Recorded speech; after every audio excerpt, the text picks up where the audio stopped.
Hello बच्चों, आप सभी का सनराइज एजुकेशन अकेडमी में मैं विशाल भार्गव हार्दिक स्वागत करता हूँ। तो बच्चों, आज हम पढ़ने वाले हैं गति के समीकरण, जिसको बोलते हैं इक्वेशन ऑफ मोशन। तो आइए समय को देरी न करते हुए हम शुरू करते हैं। मैं बात करता हूँ एक गाड़ी की या कोई भी वस्तु है, ऑब्जेक्ट है। ये ऑब्जेक्ट है जो एक समान वेग से गति करती है, जिसका प्रारंभिक वेग u है। Initial velocity of object u है, प्रारंभिक वेग u है। और इसके ऊपर मैंने त्वरण लगाया, एक्सेलरेशन। तो एक्सेलरेशन a लगाने के कारण t समय बाद इस बॉक्स का जो वेग है, इस गाड़ी का या कोई भी वस्तु का फाइनल वेलोसिटी v हो जाती है। तो u तो है इनिशियल वेलोसिटी, t टाइम बाद वेलोसिटी, फाइनल वेलोसिटी v हो जाती है, जिसको हम अंतिम वेग कहते हैं।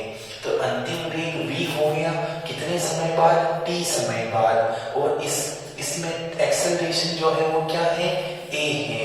और ये यहाँ से t समय बाद इतना डिस्प्लेसमेंट क्रिएट कर लेती है। तो कुछ बातें यहाँ पर टर्म्स आ गई हैं, one by one in terms को देखें। तो u का मतलब इनिशियल वेलोसिटी ऑफ ऑब्जेक्ट, वस्तु का प्रारंभिक वेग। v का मतलब फाइनल वेलोसिटी ऑफ ऑब्जेक्ट, वस्तु का अंतिम वेग, वो भी t समय बाद। टाइम क्या हो गया? t हो गया। एक्सेलरेशन जो है वो a है, त्वरण जिसको a बोलते हैं। और यहाँ से वहां इसने जितनी विस्थापन, डिस्प्लेसमेंट क्रिएट की, वो है आपकी s है। इसको मैं ग्राफिकल बनाऊं तो ये ग्राफ बना देता हूं मैं। और ग्राफ में किस किस के बीच में बनाऊं बेटा? वेलोसिटी, वेलोसिटी और समय, टाइम के बीच में मैं एक ग्राफ डिनोट करता हूं। तो मैंने देखा प्रारंभ में जब कुछ समय नहीं था, तब इसका वेग जो था वो u था। मतलब ये जो वैल्यू है वो u की है, प्रारंभिक वेग था u। लेकिन एक समान रूप से वह गति कर रहा था। उस केस में यहाँ पर ये लोग एक समान रूप से गति करता है। और t समय पर, ये कितना समय है? t समय पर इसका जो पूरा वेग है, ये अंतिम वेग, फाइनल वेलोसिटी v हो जाती है। ये तो है इनिशियल वेलोसिटी, एक समान रूप से गति की, इसलिए फाइनल वेलोसिटी v हो गई। और कितने समय बाद? t समय बाद। तो यहाँ पर देख सकते हो आपको यहाँ पर कुछ बातें पता चल रही होगी। पहली बात तो क्या कि ये त्वरण जो होता है, एक्सेलरेशन,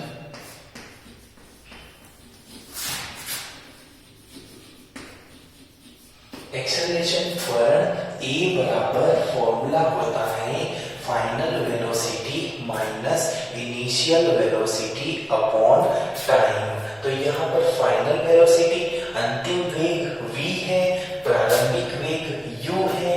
तो a बराबर अंतिम वेग फाइनल वेलोसिटी माइनस प्रारंभिक वेग इनिशियल वेलोसिटी अपॉन टाइम। कितना टाइम लगा बेटा? t टाइम लगा। अगर मैं t को उधर भेजूं, मल्टीप्लाई कराऊं, तो क्रॉस मल्टीप्लाई करूं, तो a को t से गुणा किया तो at बराबर v माइनस u को 1 से गुणा किया तो v माइनस u। अगर मैं यहाँ पर देखूं तो मेरे पास में दो चीजें आ रही हैं। पहले तो यदि मैं t की वैल्यू फाइंड करूं, तो t की वैल्यू कैसे बताओगे आप? t बराबर v minus u upon a। तो ध्यान रखना ये t काम आएगा। अब दूसरी बात, अगर माइनस u को उधर भेजूं तो v बराबर क्या फॉर्मूला बनेगा? u plus at। This is first equation of motion. यह गति का प्रथम समीकरण आ गया। क्या होता है प्रथम समीकरण? v बराबर u प्लस at। ये प्रथम समीकरण आया। अब आगे सुनो, जब मैंने आपको बताया था लास्ट वाली कक्षा में कि वेलोसिटी और टाइम के बीच में यदि मैं ग्राफ बनाता हूं तो ग्राफ की एरिया अंडर द कर्व, मतलब इस कर्व के नीचे वाला जो ये क्षेत्रफल है ना, ये वाला, ये एरिया जो है विस्थापन को दर्शाएगा। तो मैं यहाँ पर इस एरिया को निकालना पसंद करूंगा और यही एरिया, यही क्षेत्रफल डिस्प्लेसमेंट विस्थापन को शो करेगा। अब इस एरिया को निकालने के लिए इस एरिया को मैं दो भागों में तोड़ देता हूँ।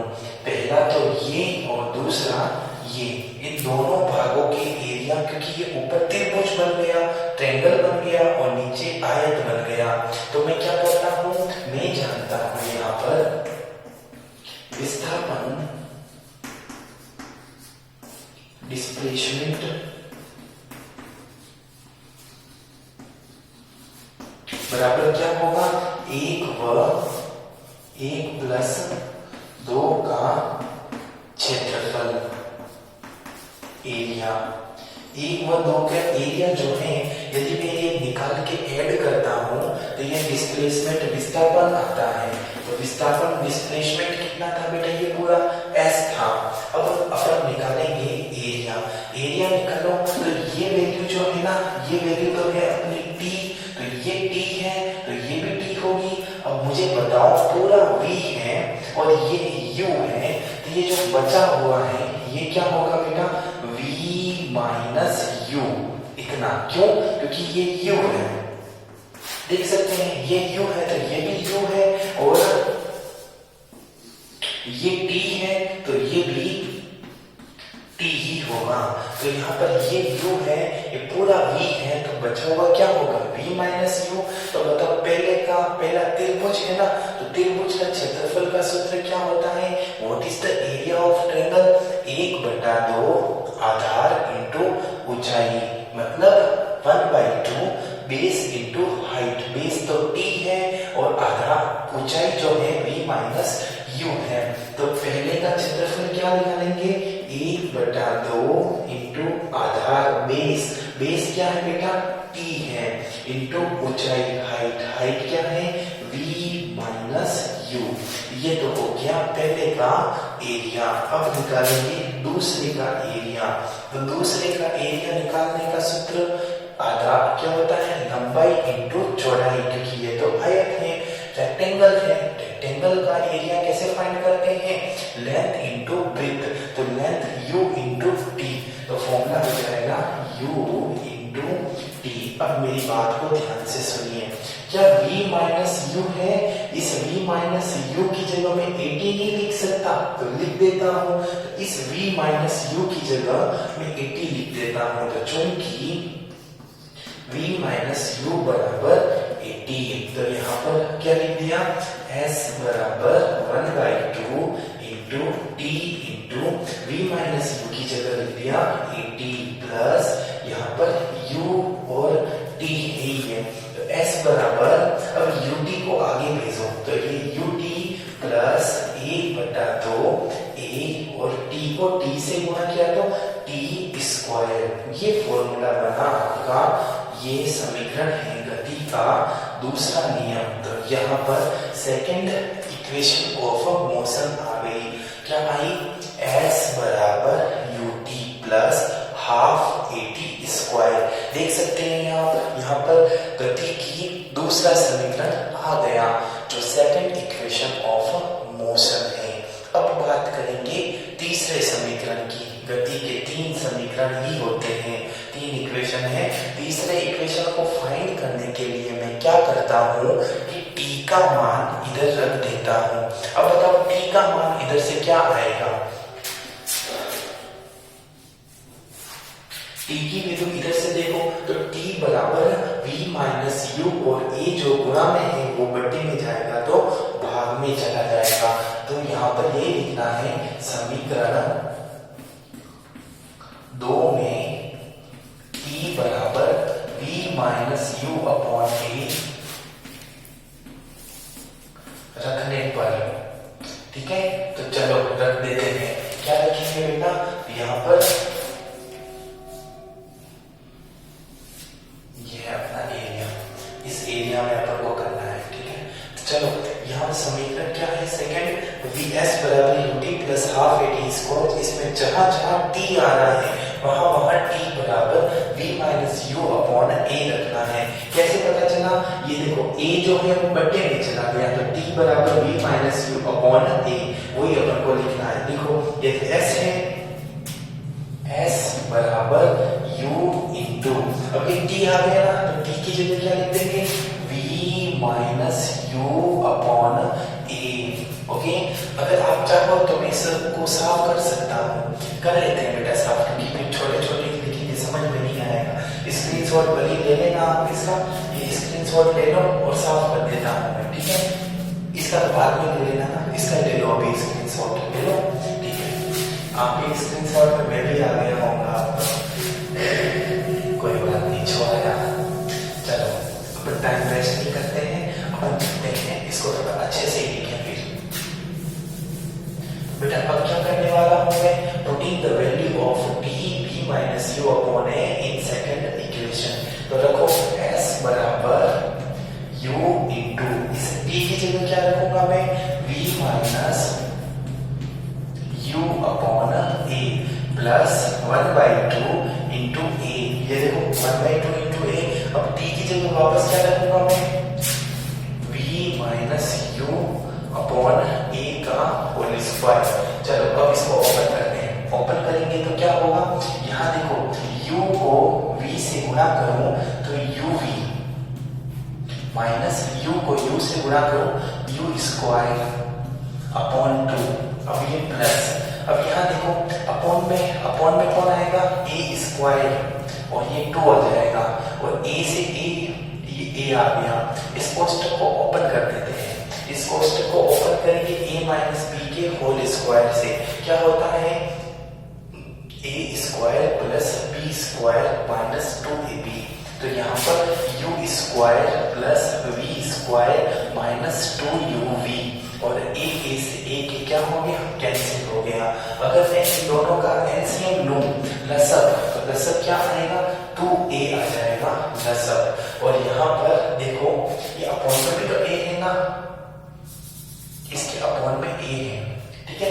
तो 2a आ गया एलसीएम, 2a आ गया, a का भाग इस 2a में देंगे तो 2 टाइम्स, 2 को इससे मल्टीप्लाई करो, 2uv माइनस 2u स्क्वायर। अब चलो प्लस 2a का भाग 2a में एक बार, a को उससे गुणा करो तो u square plus v square minus 2uv। अब यहाँ पर कुछ कट रहा है क्या, जी हाँ, ये 2uv प्लस का, ये 2uv माइनस का, ये दोनों कट गए। अब यहाँ पर s बराबर, ये प्लस का v स्क्वायर है, ठीक है, ये माइनस का 2u स्क्वायर, ये प्लस का u स्क्वायर, तो दो में से एक गया तो एक, बड़ी संख्या माइनस की, तो माइनस का u स्क्वायर अपॉन में 2a बट्टा 1 कर दो, क्रॉस मल्टीप्लाई कर दो, 1 को इससे मल्टीप्लाई किया तो v square minus u square बराबर s को 2a से मल्टीप्लाई किया तो 2as। ये गति का तीसरा समीकरण आ गया। और ये जो हमने मेथड अपनाया ना, ये मेथड हमने ग्राफ के आधार पे अपनाया था, तो ग्राफ की सहायता से मेथड अपनाया, इसलिए ये मेथड है ग्राफिकल मेथड। ग्राफीय निरूपण विधि के द्वारा हमने गति के समीकरण प्राप्त किए हैं। By graphical method we obtained the motion equation of motion। तीन कौन कौन से इक्वेशन है, फटाक से बोलो, v बराबर u plus A T, s बराबर u t plus half A T square, v square minus u square बराबर 2as। ये आपको जो स्टाइल मेरे साथ बोलने की कोशिश करना और कम से कम 5-6 बार बोलना, तो लंबे समय तक याद रहेंगे। अब हम अगला मेथड को अपनाएंगे जो है मैथमेटिकल मेथड, गणितीय निरूपण विधि के द्वारा गति के समीकरण में प्राप्त करूंगा। ग्राफीय निरूपण विधि कर लिया, अब गणितीय निरूपण विधि करेंगे, मैथमेटिकल मेथड। हटूंगा, स्क्रीनशॉट ले लेना, नहीं तो आप देखेंगे बोर्ड पे लिखे हुए गायब हो जाएंगे।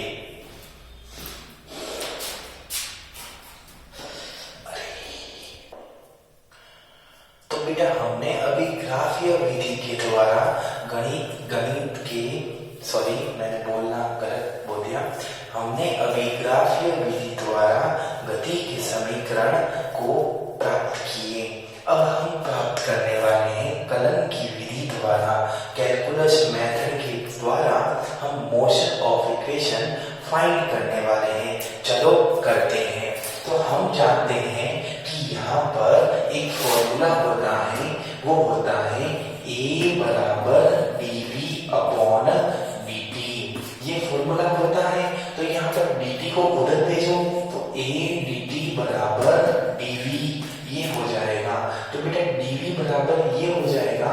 तो ये डिफरेंशिएशन है, अवकलन है, इसको बराबर के उधर भेजेंगे तो समाकलन इंटीग्रेशन हो जाएगा। तो यहाँ पर v का फॉर्मूला क्या आएगा, दोनों तरफ इंटीग्रेशन ले लेते हैं। इस dv को मैं थोड़ा इधर भेज देता हूँ। तो क्या फॉर्मूला बनेगा, dv इंटीग्रेशन बराबर इंटीग्रेशन a dt। अब ये मैंने दोनों तरफ इंटीग्रेशन ले लिया, जिससे होगा क्या, होना कुछ नहीं है। यहाँ पर जो dt है यह 0 से t चलेगा। जब टाइम 0 था, जब समय 0 था, तब प्रारंभिक वेग था, इनिशियल वेलोसिटी थी, जिसको मैं u से डिनोट करता हूँ। और जब समय t था, तब इसका अंतिम वेग था, जिसको मैं v से डिनोट करता हूँ।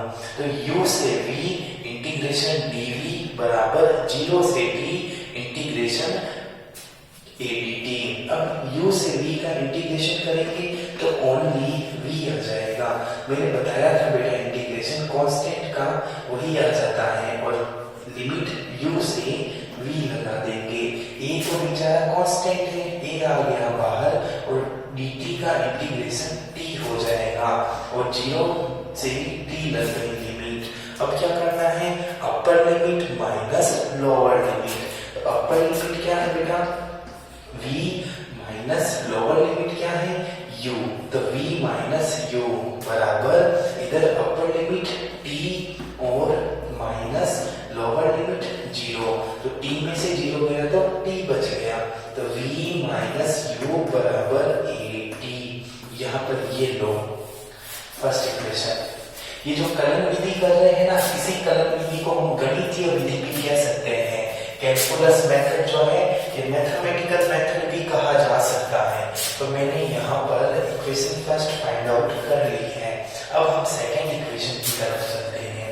तो आपको पता है एक फॉर्मूला होता है v बराबर ds अपॉन dt। v बराबर ds अपॉन dt होता है ना, तो dt को उधर भेजो तो ds बराबर क्या होगा, v dt।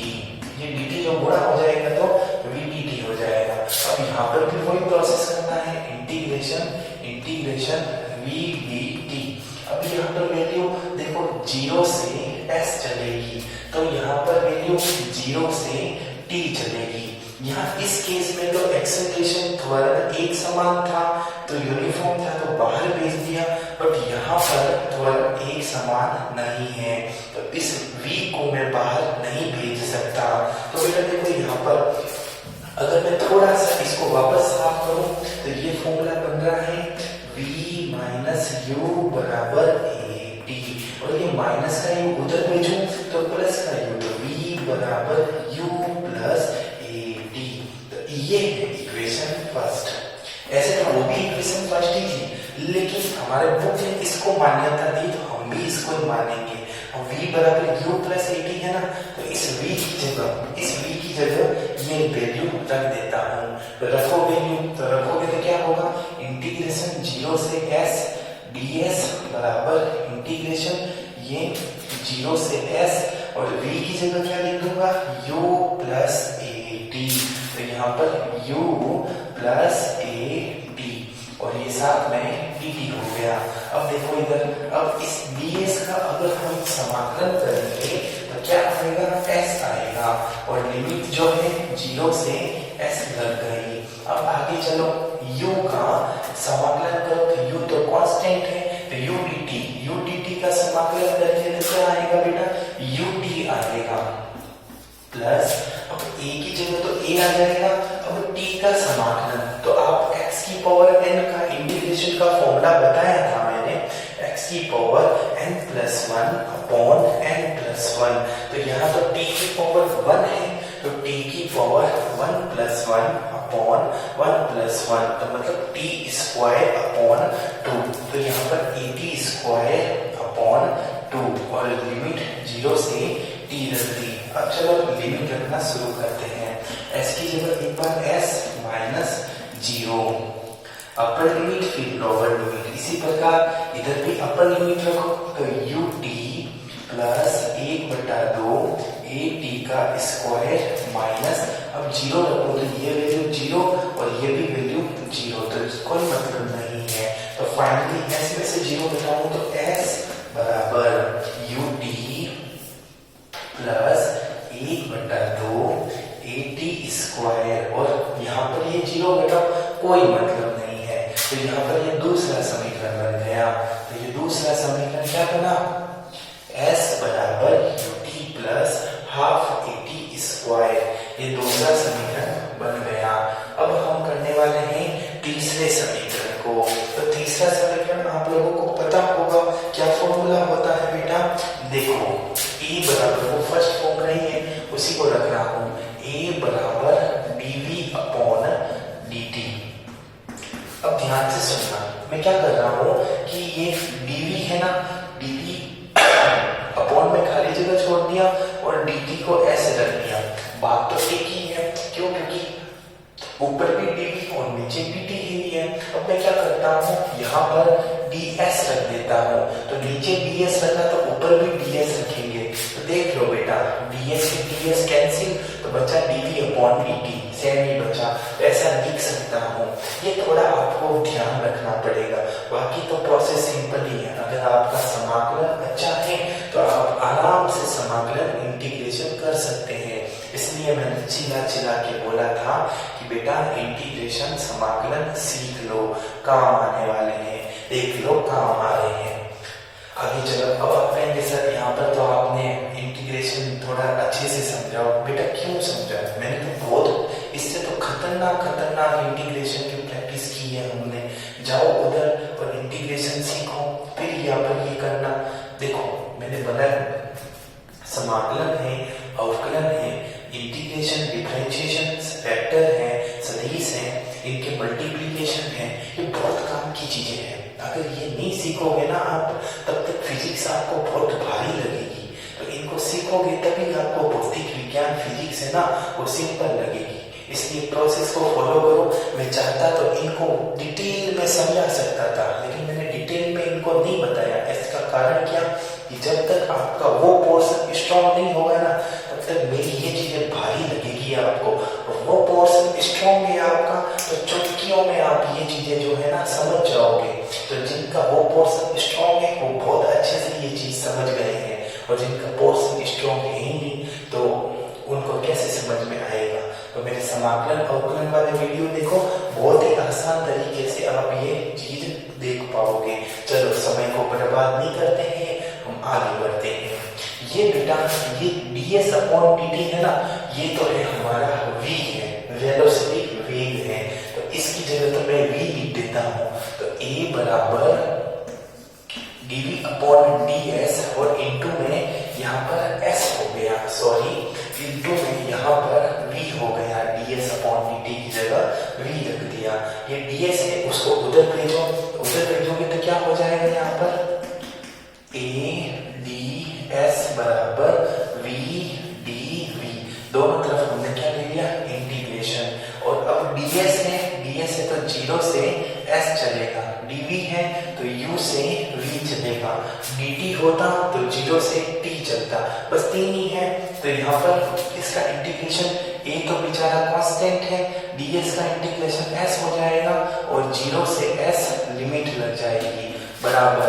अब ये v है, इस v की पावर 1 है, ये कांस्टेंट नहीं है। और a जो है ना एक्सेलरेशन त्वरण, वही कांस्टेंट है, बाकी तो सब कुछ ना कुछ है। तो यहाँ पर dv v है ना, इस v की पावर 1 है। अब याद करो x की पावर n, उसका समाकलन करते थे तो x की पावर n+1 बटा n+1 करते थे। तो यहाँ पर v की पावर 1 है तो v की पावर 1+1 बट्टा 1+1, तो यहाँ पर क्या बन जाएगा, डायरेक्ट लिख देता हूँ v²/2 और लिमिट u से v। चलो लिमिट लगाओ तो a की पावर एक बार s रख दो और एक बार 0 रख दो, बराबर इधर भी एक बार v²/2 -u²/2, ये लिमिट रखी है मैंने। अब देखो माइनस करोगे तो s में से 0 गया तो as बराबर इन दोनों का लसाअ ले लो, तो v² -u² बट्टा 2, ये 2 उधर भेजो और तो क्या बन जाएगा, अब इधर क्या बचेगा, v² -u² बराबर ये 2 गुणा में होगा तो 2as, ये बन गया। और यही जो है अपना तीसरा समीकरण। बोलो मेरे साथ में तीनों समीकरण आए या नहीं आए? तो बोलो v बराबर u प्लस at, s बराबर ut प्लस हाफ at² और v² माइनस u² बराबर 2as। मेरे साथ में ये 4-5 बार बोलना, आपको लंबे समय तक याद रहेंगे। तो बेटा हमने दोनों मेथड को देख लिया है और आपको इसकी प्लीज प्रैक्टिस जरूर करना। अगर आज प्रैक्टिस करोगे तभी आपके दिमाग में सेट होगा, और 10 दिन बाद करोगे तो काला अक्षर भैंस बराबर वाली बात हो जाएगी। तो अब मैं चलता हूँ, धन्यवाद। स्क्रीनशॉट ले लेना। और हाँ, मैं भूल गया, धन्यवाद बोलने के बाद एक बात और बतानी है आप लोगों को। देखो बेटा, मैं आपको ये बात बताने वाला हूँ कि ये जो 3 समीकरण है ना, ये 3 समीकरण अपने बहुत काम आने वाले हैं। बहुत काम कैसे कि इनसे रिगार्डिंग न्यूमेरिकल क्वेश्चन बनते हैं, और वो न्यूमेरिकल क्वेश्चन अगर जब आप करोगे ना तो ये तीनों समीकरण, ये v बराबर u प्लस at, s बराबर ut plus half at², v² minus u² बराबर 2as, ऐसे बोल के आप इनको याद कर लो, क्योंकि ये तीनों इक्वेशन आपके न्यूमेरिकल क्वेश्चन को चुटकियों में सॉल्व कर देंगे। तो देखो, आपका पहला काम तो आज का क्या है कि आप बोलो, ये कम से कम 10 बार बोलो। एक गाना बना दो इसको, जैसे मैं बना रहा हूँ गाना। मैंने कैसे गाना बनाया, मेरी टून को पकड़ो। मैं वापस आपके लिए क्यों आया पता है? धन्यवाद बोलने के लिए बाद भी वापस आया। क्यों? क्योंकि ये गाना आपको याद करवाना चाहता हूँ। तो 2 मिनट लगेंगे बेटा, बोलो मेरे साथ, बोलो, मैं 2-3 बार बोलूंगा। बोलो v बराबर u प्लस at, s बराबर ut plus half at², v² minus u² बराबर 2as। एक बार वापस, v बराबर u प्लस at, s बराबर ut plus half at², v² minus u² बराबर 2as।